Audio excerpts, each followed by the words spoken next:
Çok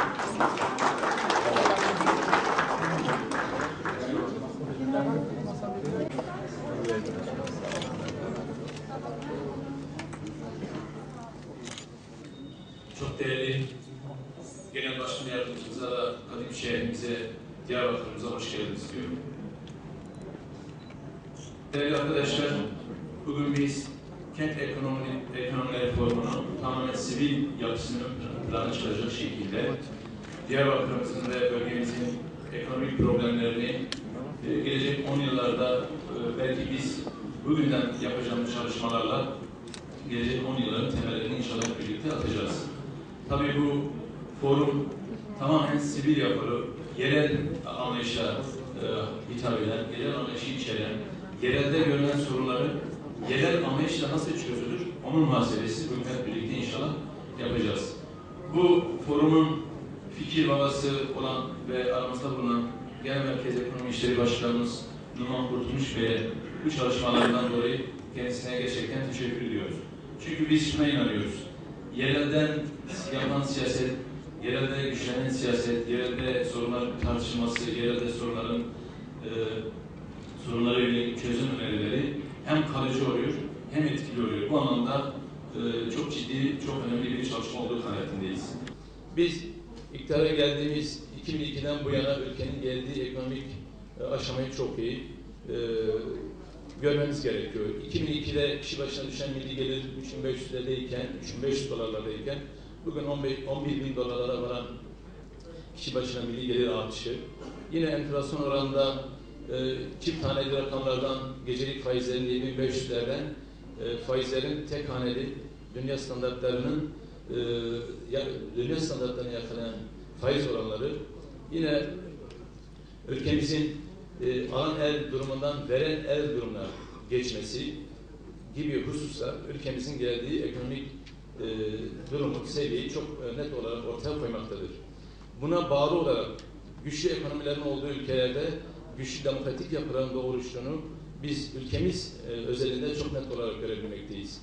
2002 öncesinde ülkemizdeki hak ve özgürlükler alanındaki daralmalar, sıkıntıları bugün konuşmuyoruz. Bugün o hususlarla ilgili ülkemizde herhangi bir tartışma, herhangi bir sıkıntı yoktur. Geldiğimiz demokratik standart anlamında ülkemiz çok ciddi bir aşama kaydetti. 2002'ye göre çok ciddi bir aşama kaydetti. Bunu da yine ekonomik istikrarlık durumuyla bağdaştırmak ve ilintilendirmek gerekir diye düşünüyorum. Değerli milletvekillerim, değerli Genel İdare Kurulu üyem, değerli il başkanım, Diyarbakır'ımızın sivil toplum kuruluşlarının çok saygıdeğer mensupları, değerli Diyarbakırlılar, hepinize en içten en kalbi selamlarımı sunuyorum. Bu çalışmanın hayırlı olmasını temenni ediyorum. Az evvel il başkanımızın da ifade ettiği gibi bizim yönetim anlayışımızda yerelin önemi çok büyük. Yerelde bütün kararların o konuyla ilgili olan kimseler tarafından alınmasını sağlayacak adımları atmaya özel bir önem gösteriyoruz. Bu çerçevede Kent Ekonomileri Forumu bu yıl içerisinde 2013 yılının Nisan ayında başladığımız bir projeydi. Her ilde istedik ki sadece Ankara'da oturarak, sadece Ankara'da merkezi planlamayla Gaziantep'e ne yapılacak, Diyarbakır'a ne yapılacak, Elazığ, Van'a ne yapılacak, Tekirdağ ne yapılacak, bunları merkezi planlamayla oturup konuşmayalım. Herhangi ilimizdeki ekonomiyle ilgili bütün çözüm ortaklarını bir araya getirelim. Ekonomik hayatın içerisinde olan farklı faktörleri, farklı bakış açılarından bir araya getirelim ve o ildeki vizyoner projeleri önümüzdeki 10 yılda uygulanmasının ilin seviyesini yükselteceğine inandığımız projeleri bizler o yerin halkına sorarak, o yerde bu işi elini taşın altına koyan arkadaşlarımıza sorarak bir çalışma başlatalım. Çok şükür planladığımızdan çok daha iyi bir şekilde gitti. Bugün 78. ilimizin Kent Ekonomileri Forumu'nu yapıyoruz. 3 tane ilimiz kaldı. Onlar da İstanbul, Ankara ve Kayseri'dir. Onları da önümüzdeki günlerde tamamlayarak inşallah bütün buralardan biraz sonra sizin çalışmalarınız sonucu oluşacak raporları bir ulusal rapor haline getireceğiz. Ve önümüzdeki dönemde Türkiye'nin ekonomik olarak daha ileriye gitmesi için çok dikkatli, titiz bir çalışma sonucu elde edilmiş olan bir yol haritasına inşallah sahip olacağız. Ben bu çerçevede hem bu kent ekonomileri forumunu düzenleyen Diyarbakır İl Teşkilatımıza hem de bu çalışmaya büyük bir şekilde emek veren ve hakikaten çok keyifli, biraz sonra göreceksiniz, çok keyifli bir şekilde bu çalışmayı sürdürmek için burada bulunan siz değerli Diyarbakırlı kardeşlerime çok teşekkür ediyorum. İnşallah buradaki çalışmadan faydalanacağız. Sadece bu toplantıda kalmayacak. Şunu da söyleyeyim. 2014 yılı bütçesinden başlamak üzere illerden gelen bu proje tekliflerinin gerçekleşmesi için bütçenin içerisine pay koyuyoruz. Bu şu demektir. Burada konuşulan projeler bir müddet sonra uygulamaya başlanacaktır. Hatta daha önceki forumlarını yaptığımız illerde sizler tarafından, illerdeki arkadaşlarımız tarafından kararlaştırılan projelerin bir kısmı da uygulamaya başlanmıştır. Bunların hepsini bir ulusal strateji içerisinde bir araya getirmeye gayret edeceğiz. Ben hayırlı uğurlu olmasını temenni ediyorum. Ancak sizlerden de şu istirhamda bulunmak istiyorum. Biz geldik, bugün burada aranızdayız. Ben tek tek bütün masaları dolaşacağım. Ama sonuçta burada alınan kararların takibi ve bu kent ekonomileri forumunun bundan sonraki devamını sağlayacak olan sizlersiniz. Bizler sadece Ankara'da sizin ortaya koyduğunuz perspektifin takipçisi oluruz. Bizler ve milletvekillerimiz. Dolayısıyla ben ortaya bugün bir form çıktı. Bu bir sivil platform. Bu platformun bundan sonraki çalışmalarda da devam etmesini temenni ediyorum. Sevgili Diyarbakırlılar, Türkiye aslında ekonomide, siyasette, sosyal hayatta, yönetim tarzında bir kabuk değiştiriyor, bir zihniyet değiştiriyor. Türkiye, eski Türkiye'nin o eski ve karanlık işlerinden kurtuluyor. O totaliter, baskıcı, tek tipçi eski Türkiye'nin yönetim anlayışını Türkiye terk ediyor. Siyasette de terk ediyor, sosyal hayatta da terk ediyor, ekonomide de terk ediyor. Önceden ifade ettiğim gibi ekonomi bir takım elitler arasında ortaya konulan bir oyundur. Devletin gücünü arkasına alan ve devletin kaynaklarından beslenen bir grup, bir avuç insan Türkiye'nin bütün ekonomik yapısını sömürüyor, bütün ekonomik yapısına hükümran oluyor. Aynı şekilde devleti de elinde bulunduran güçler sadece devleti organize ederek halka karşı baskı içerisinde eski Türkiye'yi ayakta tutmaya çalışıyordu. İşte bu baskıdan en fazla nasibini almış olan illerimizden birisi de Diyarbakır'dı.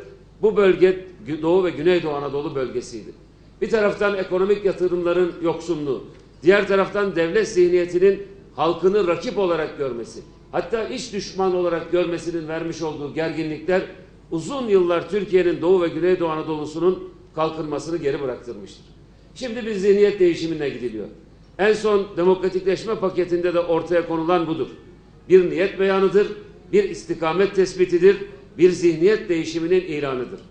Vatandaşının bütün farklılıklarından korkan, kullandığı dilden korkan, dinlediği türküden korkan, başını örttüğü başörtüsünden korkan, mezhebinden korkan, meşrebinden korkan, dininden korkan bir devlet anlayışı, devlet aklı, zihniyeti yerine vatandaşındaki bütün bu farklılıklarını bir zenginlik olarak gören ve bütün bunların hepsinin önünü açmaya niyet etmiş bir Türkiye, bir devlet anlayışı, bir zihniyet değişimini hep beraber yaşıyoruz.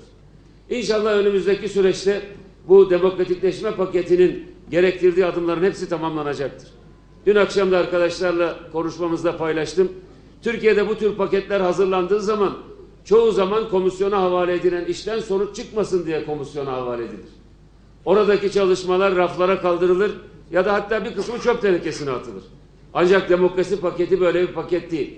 Demokratikleşme paketi hemen ilan edildiğinden, Sayın Başbakanımız tarafından 30 Eylül'den sonra ilan edildikten sonra uygulamaya konulmuştur.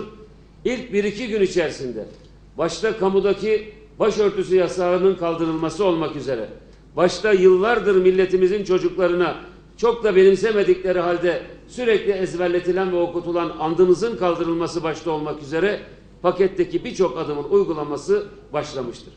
Ve göreceksiniz birkaç ay içerisinde, bir müddet içerisinde bu pakette öngörülen konularda bütün gelişmeler, bütün inşallah demokratikleşme adımları atılacak ve ondan sonra yeni paketler, yeni adımlar ve Türkiye'de eşit ve özgür yurttaşlığa dayalı yeni bir Türkiye'nin inşası adımları inşallah gerçekleştirilecektir.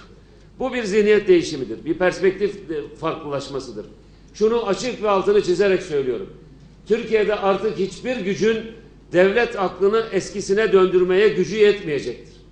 Eski Türkiye'nin kirli, karanlık, ve gerçekten içinde millete karşı tuzaklar dolu labirentlerine bu millet bir daha asla geri dönmeyecektir. Onun için hep birlikte bu mücadeleyi yapacağız. Hep birlikte Türkiye'nin daha iyi, daha ileriye gitmesi için mücadeleyi yapacağız. Değerli Diyarbakırlı kardeşlerim, ülkelerin demokrasi tarihi ve gelişme tarihi birlikte alındığı zaman bir şeyi görüyoruz. Hele bizim gibi büyük bir potansiyeli olan, büyük bir tarihsel tecrübesi olan ve büyük bir iddiayı taşıyan ülkeler için asla demokratikleşme, siyasi alandaki demokratikleşme ve reformlarla ekonomi alanındaki demokratikleşme ve reformlar birbirinden ayrılamaz. Türkiye'nin şöyle bir şansı hiçbir zaman olmadı ve olmayacaktır. Efendim önce şu demokrasi işlerini bir tarafa bırakalım. Türkiye'nin ekonomik olarak ileriye gitmesini sağlayalım. Bu 10.000 doları geçmiş olan milli dolarlarımızı 25.000 dolarlara, 30.000 dolarlara çevirelim, getirelim. Türkiye'nin ekonomik kalkınmasını sağlayalım. Ondan sonra Türkiye'deki demokratikleşmeyi konuşuruz, düşünürüz diyemeyiz. Türkiye'nin tarihi de, diğer ülkelerin tarihi de gösteriyor ki demokratikleşme siyasi alanda ve ekonomik alanda at başı gider, el ele gider, adım adım gider. Birisini geri bırakırsanız diğerisinde ilerleyemezsiniz.